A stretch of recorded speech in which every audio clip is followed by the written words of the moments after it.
Cik. Dengan senang. Joknya senang. Cik. Đỡ vô như nặng. Phải đi cả luôn. Rồi bài bạc như thế này.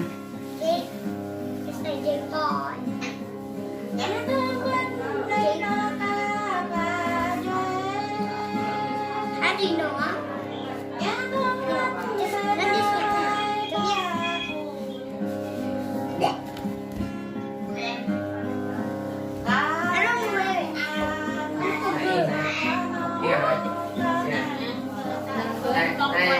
Và như này bóng kia là chắc chắc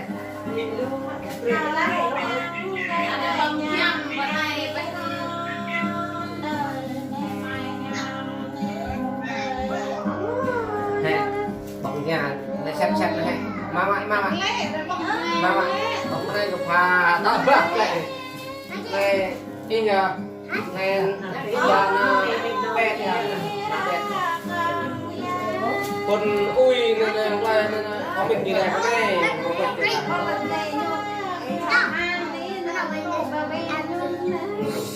em khi đi xe mau lại ôi con quát đã thôi con Hata bằng itu ha. người đẹp này và Ui là ha đây. tên bóng nhà này chắc chắc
Thế ta rồi rồi ngay mà.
Tụi đây này nè ta bự đi.